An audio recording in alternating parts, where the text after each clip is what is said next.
The sun was blazing down on a bustling parking lot outside a busy shopping center. It was one of those days when the lines stretched endlessly, and the air seemed to hum with impatience. People were moving quickly, carts piled high with groceries, trying to beat the clock and get back to their lives. Among them was Sharon, a calm and composed black woman in her mid-30s, standing in line with a soft smile and a quiet demeanor. She wasn't in a rush, content to wait her turn like everyone else, holding a small basket of items she carefully picked out. But not everyone shared her patience. Enter Karen, a sharp-eyed woman in her late 50s with short, neatly styled hair and an air of entitlement that seemed to follow her wherever she went. Karen had been muttering under her breath the entire time she stood in line, clearly irritated by the slow pace of things. To anyone watching, it was obvious she was looking for something, or someone, to blame. The moment happened so fast, it was hard to process. Sharon had simply moved to adjust her footing, accidentally stepping forward slightly in the line. That tiny, innocent gesture was all it took to set Karen off.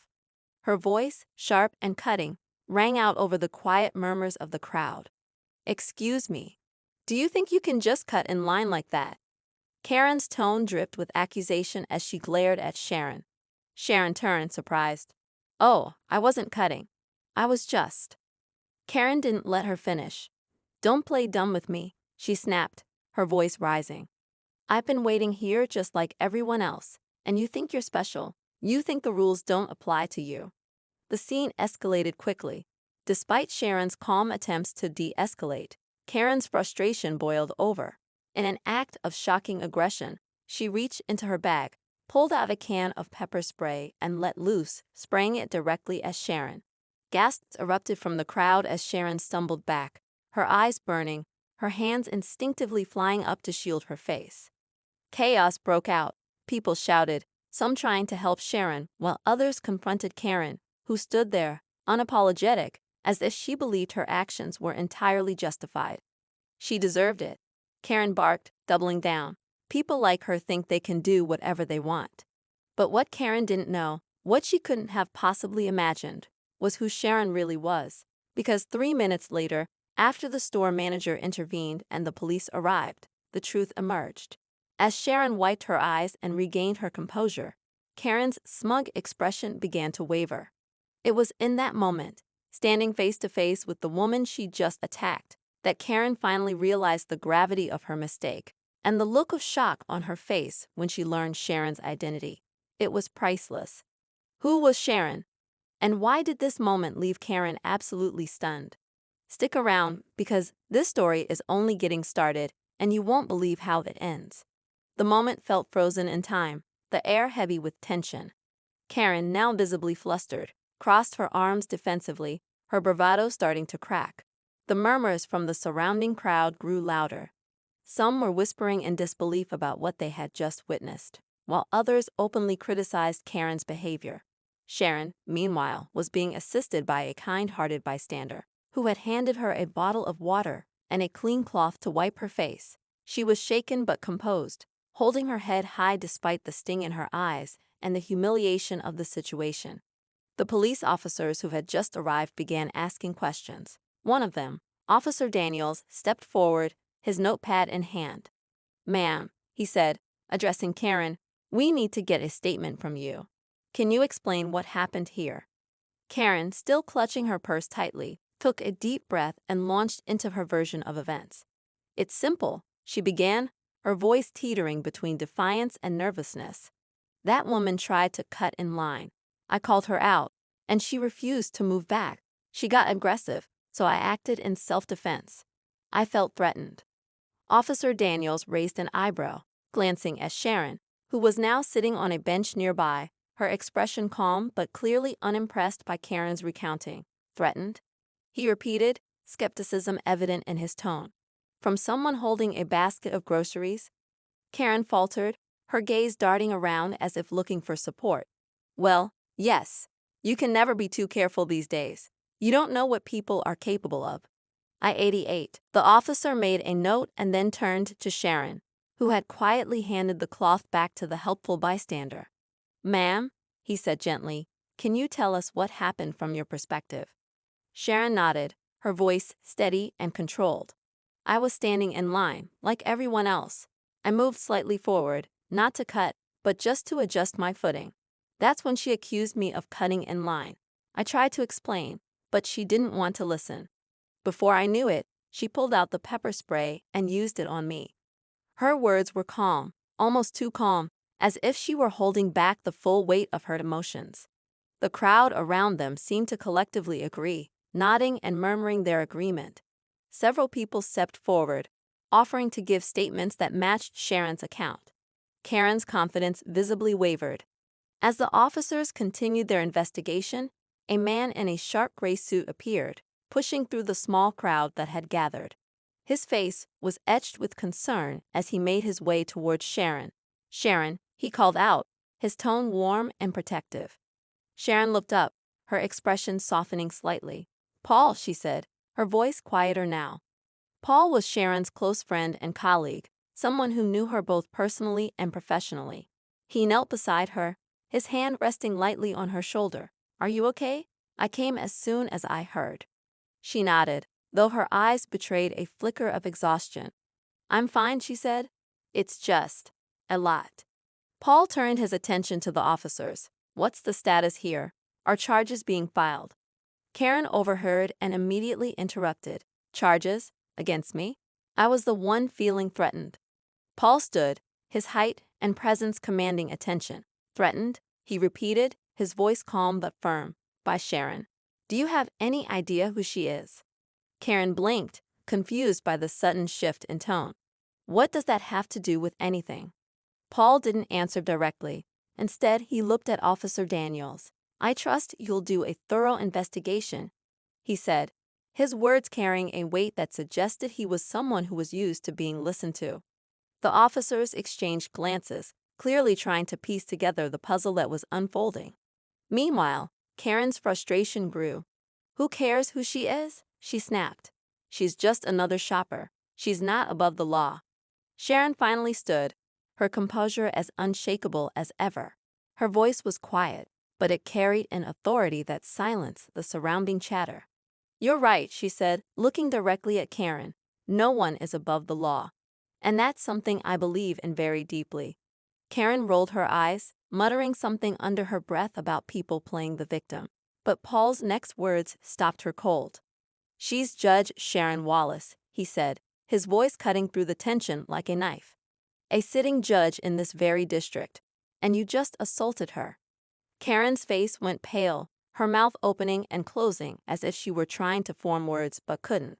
The crowd around them fell silent, the gravity of the revelation sinking in. Sharon Wallace wasn't just a random shopper. She was someone who upheld the law, someone whose integrity and fairness were known throughout the community. Karen's disbelief quickly turned to panic. I didn't know," she stammered, looking at Sharon with wide eyes. "I didn't mean." Sharon held up a hand, stopping her mid-sentence. "You didn't know," she said evenly, "but you assumed. You assumed the worst about me because of how I look, not because of anything I did." Karen's face burned with shame as the weight of Sharon's words settled over her. The officers continued taking notes, the atmosphere heavy with the tension of the moment. Paul stepped closer to Sharon, his protective stance a silent reminder that she wasn't alone in this.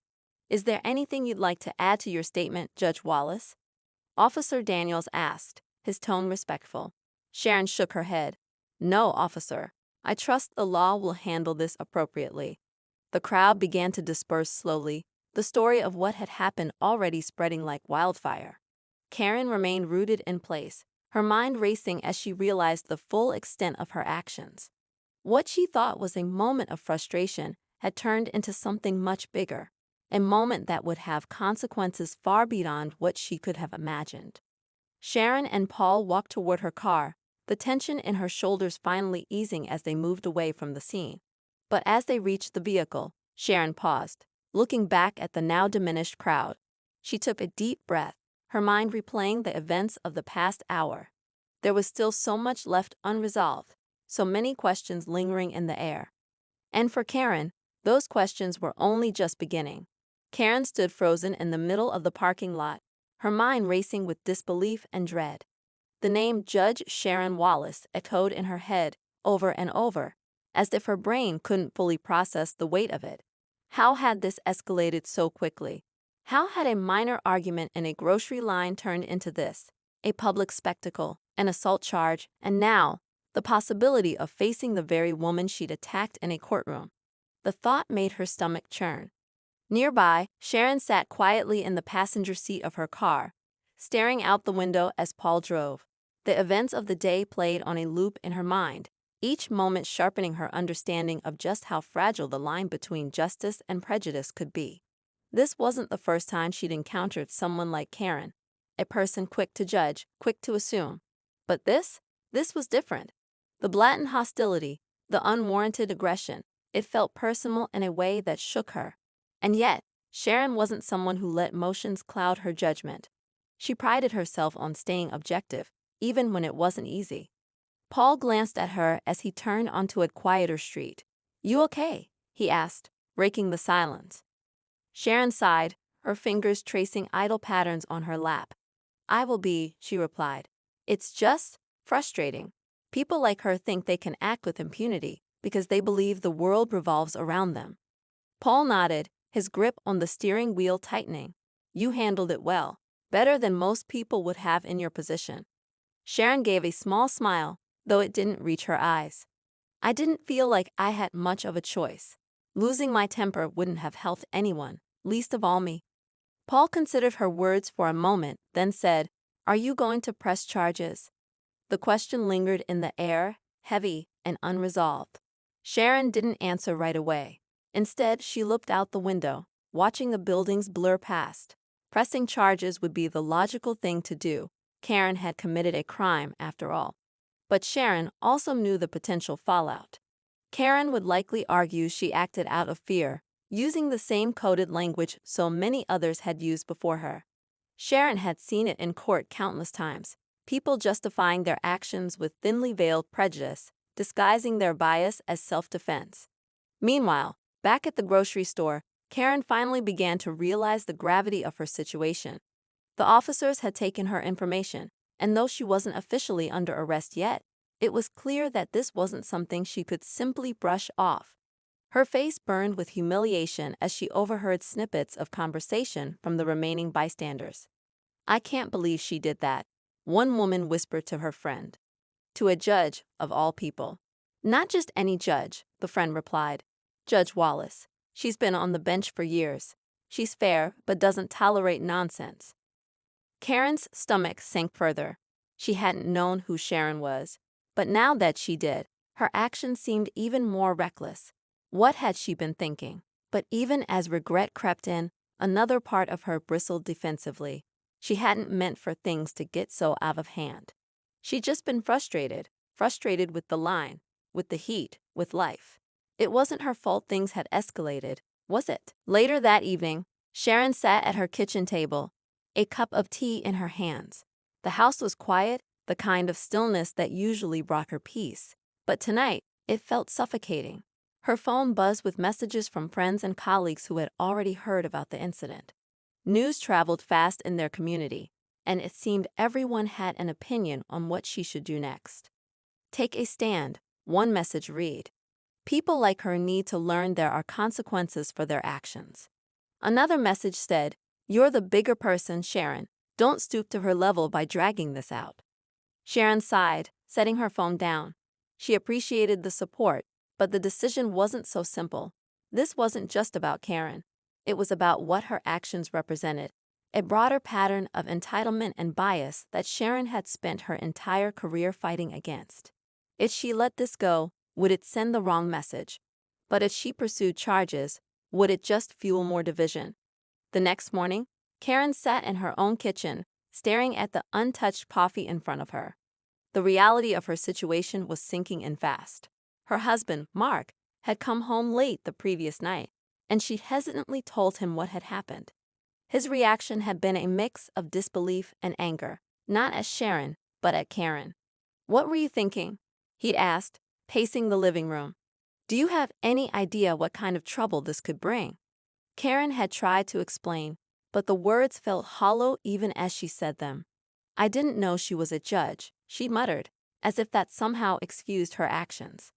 That's not the point. Mark had snapped. Judge or not, you pepper sprayed someone in a public place. You can't just go around doing that because you're having a bad day.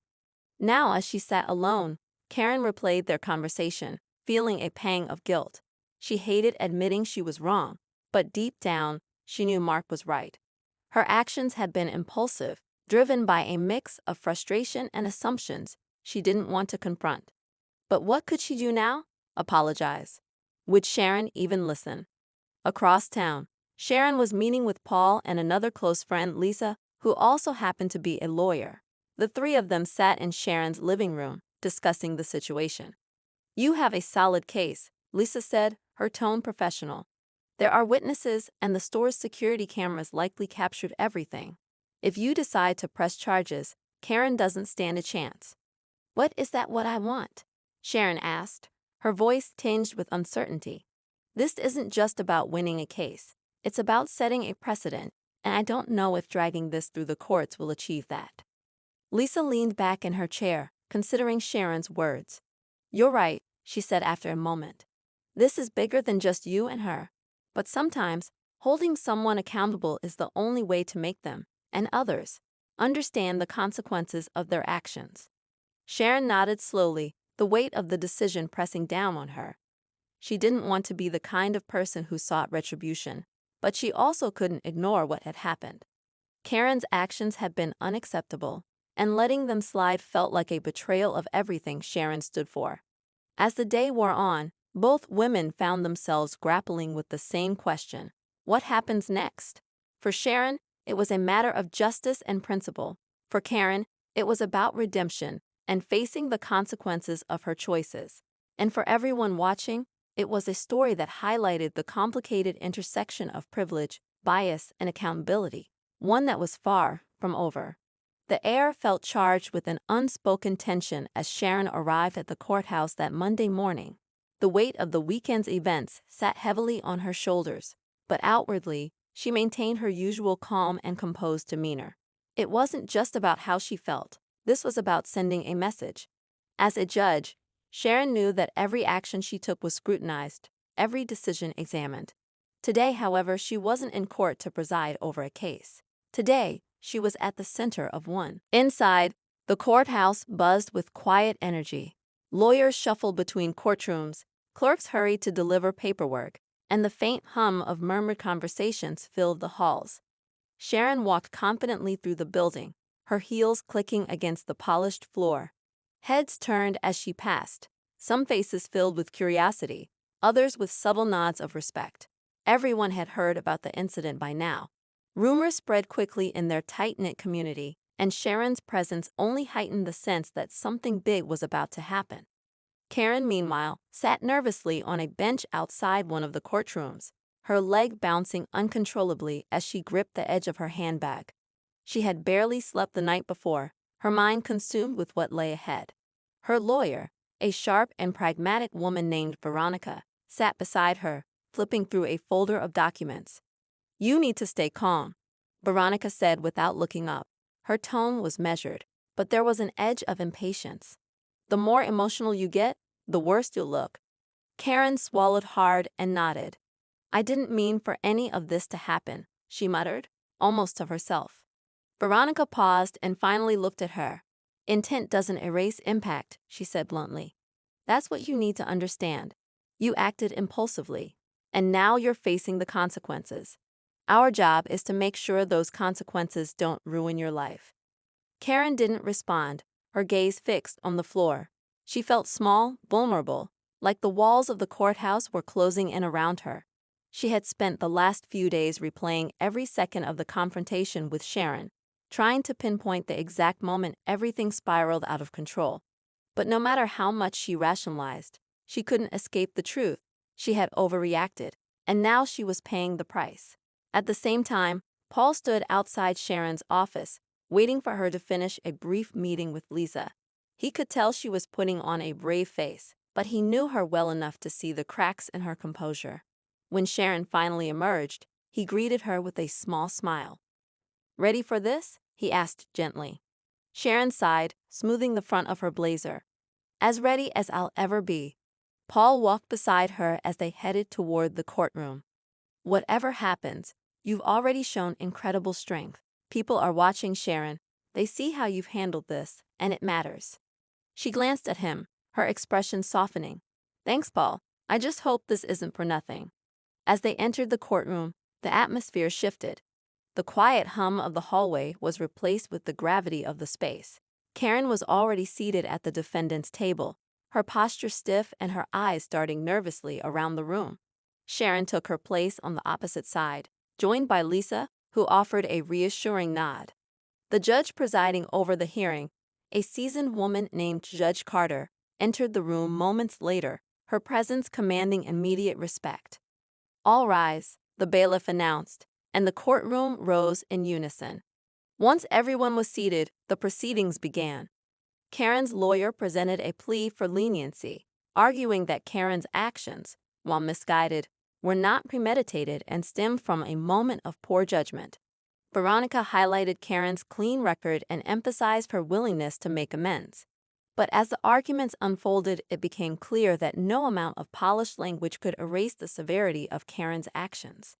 Sharon listened intently, her expression unreadable. She wasn't here for revenge. She had made that clear to Lisa from the start. But as Karen's lawyer spoke, Sharon couldn't help but feel the weight of the broader implications. This wasn't just about her and Karen. It was about what this incident represented, a microcosm of the larger issues she had spent her career confronting. When it was time for Sharon to speak, the courtroom fell silent. All eyes were on her as she stood and walked to the witness stand. Her voice was steady, but there was an undeniable strength behind her words. This isn't just about what happened to me, she began, her gaze sweeping across the room. It's about a mindset, a belief that some people are entitled to act without considering the harm they cause. I was judged not on my actions, but on assumptions about who I am. That's not just unfair, it's dangerous. Karen shifted uncomfortably in her seat, her face a mixture of shame and apprehension. She wanted to look away, but something in Sharon's voice compelled her to keep listening. I don't want to see anyone's life ruined, Sharon continued, her tone softening slightly. But accountability matters. If we don't address these issues head-on, we're allowing them to persist. And that's something I can't accept. As Sharon returned to her seat, the room remained silent for a beat, the weight of her words hanging in the air. Even Judge Carter seemed momentarily moved, her expression thoughtful as she reviewed the notes in front of her. The tension in the courtroom was palpable as the hearing continued. Witnesses were called, evidence was presented, and arguments were made. Through it all, Karen felt as though she were watching her life unravel in real time.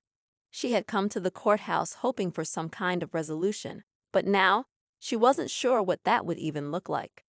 By the time the session concluded for the day, the sun was beginning to set, casting long shadows across the courthouse steps. Sharon stood outside with Paul and Lisa, the cool evening air a welcome relief after the intensity of the courtroom. Do you think it went well? Paul asked, his hands in his pockets. Sharon hesitated, her gaze distant. I don't know, she admitted. But I said what I needed to say. The rest is out of my hands. Karen exited the courthouse a few minutes later, her lawyer walking briskly beside her. She didn't make eye contact with Sharon as she passed, her face flushed and her eyes downcast. For the first time, Karen truly understood the gravity of what she had done, not just the legal consequences, but the personal and emotional toll it had taken on both of them. As the courthouse emptied and the city settled into the quiet hum of the evening, the stage was set for the final chapter of their story. Both women carried the weight of the day's events, each grappling with questions that had no easy answers. And as the night stretched on, one thing became clear: the resolution, whatever it would be, would leave an impact far greater than either of them could have anticipated. The following day, Sharon arrived at her office earlier than usual, hoping to catch up on her regular caseload before the emotional weight of the ongoing case could pull her focus.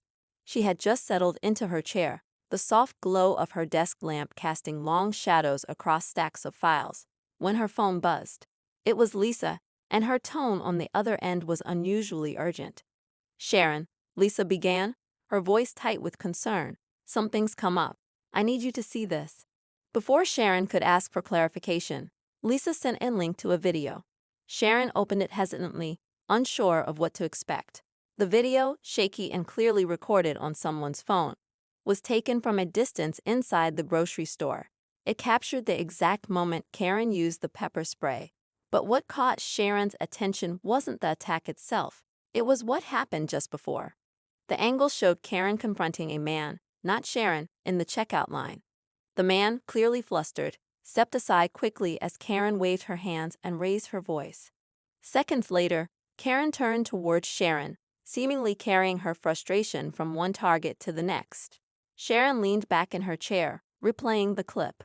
The shift in Karen's focus felt intentional, deliberate, as if she'd made a decision about who deserved her anger based on little more than appearance. Lisa's voice came through the phone again, breaking Sharon's thoughts. It's all over social media now. People are talking about how Karen picked a fight with two people in the span of a few minutes. Some are saying it wasn't random. Sharon rubbed her temples, frustration bubbling beneath the surface. So now there's more to untangle, she murmured. This isn't just about me anymore. As the video gained traction online, the public conversation shifted. While some commenters were quick to defend Karen, arguing that her actions were a product of stress or misunderstanding, others pointed out a troubling pattern in her behavior. The confrontation with the man, who was later identified as an immigrant working at a nearby factory, added a new layer to the narrative. Was this a case of Karen lashing out indiscriminately, or was there a deeper bias at play? Meanwhile, Karen was blissfully unaware of the growing storm online. She sat in her living room, staring blankly at the television as Mark paced behind her. The tension between them was palpable, and it didn't take long for Mark's frustration to boil over. You didn't tell me about the guy in the line, he said, his voice sharp. Why does it feel like there's more to this story every time I hear about it? Karen flinched, her hands gripping the edge of the couch. It wasn't important, she muttered. He moved. And that was the end of it. Clearly, it wasn't the end of it. Mark snapped, throwing his hands in the air. Do you realize how this looks? First the video of you with Sharon, and now this new clip. People are going to think. I don't care what people think, Karen interrupted, her voice cracking. I didn't mean for any of this to happen. Mark stared at her for a long moment, his expression a mix of anger and disappointment. Intent doesn't matter, he said quietly, not when the damage is already done. Karen's stomach churned as she realized the full extent of her actions was spiraling beyond her control. The thought of facing Sharon in court had been daunting enough, but now, with public opinion turning against her, the stakes felt even higher. Her mind raced with questions she couldn't answer. Could she still salvage her reputation? Would Sharon use the new evidence against her? Across town, Sharon and Lisa were strategizing. The video had introduced new complexities to the case, and while it strengthened Sharon's position, it also made the situation more emotionally charged. Lisa leaned back in her chair, her expression thoughtful as she spoke. We could use this to establish a pattern of behavior, Lisa said. It shows that Karen's actions weren't isolated. She was already agitated and targeted multiple people. That makes it harder for her to argue this was just a misunderstanding. Sharon nodded slowly, though her mind was elsewhere. It's not just about winning, she said, more to herself than to Lisa. It's about making sure people like Karen understand the consequences of their actions. But I also don't want this to turn into a public spectacle. Lisa gave her a sympathetic look. It's already a spectacle, Sharon. The best we can do now is control the narrative. As the two women continued their discussion, a notification popped up on Sharon's phone. It was an email from someone she didn't recognize, marked URGNT. She hesitated before opening it, her heart sinking as she read the contents. The sender claimed to have worked with Karen years ago and provided details that painted a troubling picture of her past behavior. While unverified, the allegations hinted at a pattern of entitlement and hostility that extended far beyond the grocery store incident. Sharon showed the email to Lisa, who frowned as she skimmed through it. If this is true, it changes everything, Lisa said. but we need to be careful. Using unverified information could backfire. Sharon nodded, her thoughts racing. She didn't want to stoop to Karen's level, but the more she learned, the harder it became to ignore the bigger picture.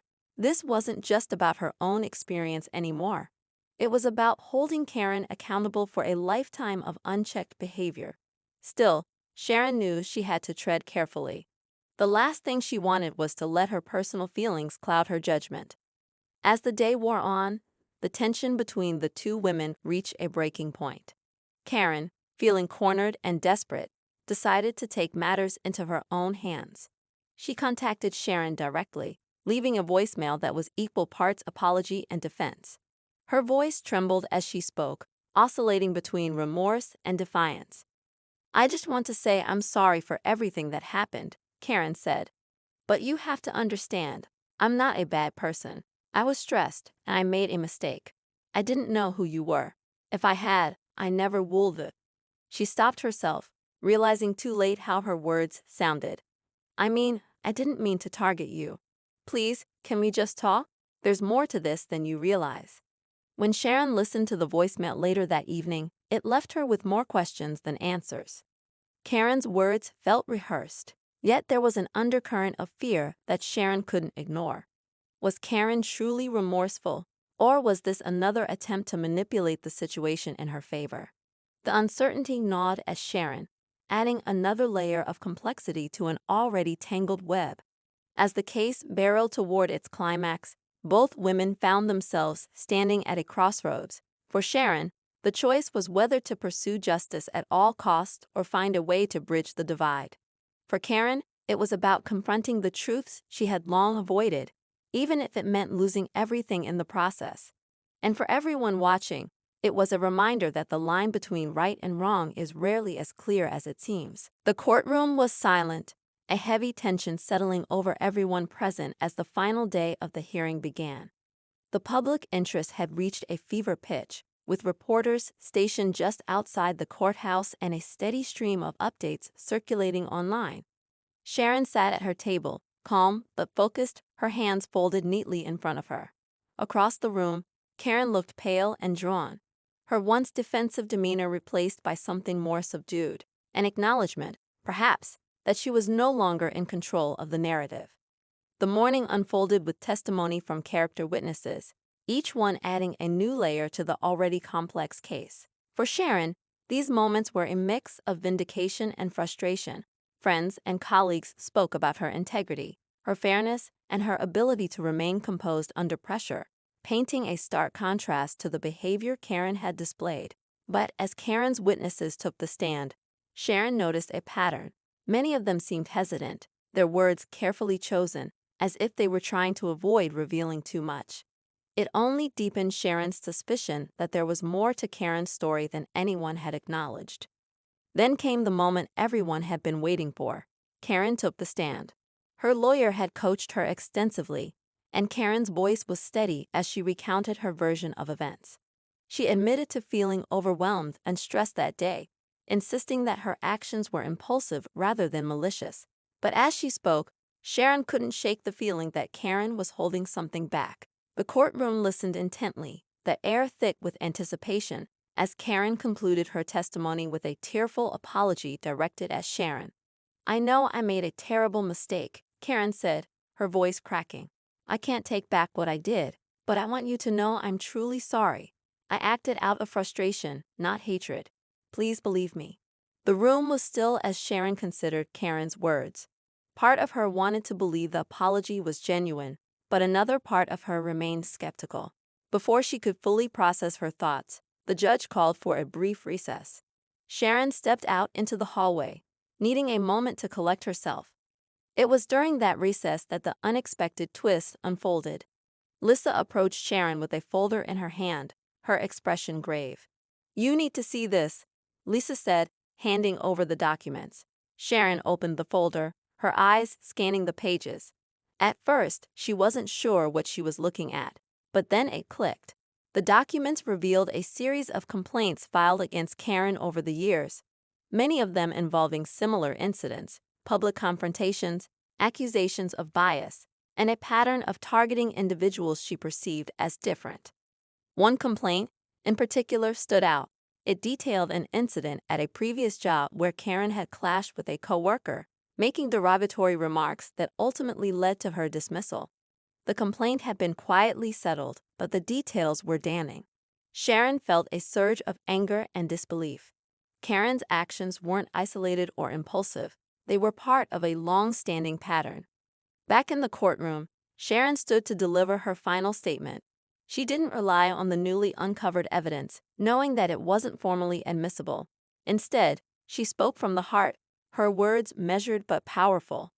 "This case isn't just about what happened to me," Sharon said, her voice steady. "It's about accountability. It's about understanding that our actions have consequences, not just for ourselves, but for the people around us. I hope that today's outcome sends a message, not of revenge, but of change. Because without accountability, there can be no growth." Karen's face was unreadable as Sharon sat down, but there was a flicker of something, guilt, perhaps, or recognition of the truth she could no longer deny. The judge called for a short deliberation, leaving the courtroom in a tense, expectant silence. When the judge returned, the verdict was delivered swiftly. Karen was ordered to complete community service, attend a series of bias awareness workshops, and issue a formal, written apology to Sharon. While the punishment wasn't severe, it was significant enough to serve as a wake-up call. Karen's expression was a mix of relief and resignation as she processed the outcome. As the courtroom began to empty, Sharon gathered her things, feeling a sense of closure but not triumph. She wasn't interested in celebrating Karen's downfall. She only hoped that the experience would lead to meaningful change. But just as she was about to leave, Karen approached her, her movements hesitant and uncertain. "Judge Reed," Karen began, her voice barely above a whisper, "I know I don't deserve your forgiveness, but I want you to know I'm going to try to be better. I see now how much harm I've caused, and I don't want to be that person anymore." Sharon looked at Karen for a long moment, searching her face for sincerity. Finally, she nodded. "Change starts with acknowledgement," she said simply. "The rest is up to you." As Karen walked away, Sharon felt a strange sense of peace. The road ahead wouldn't be easy for either of them, but for the first time, it felt like they were moving towards something better. And sometimes, Sharon thought as she stepped into the cool evening air, that's the best resolution anyone can hope for.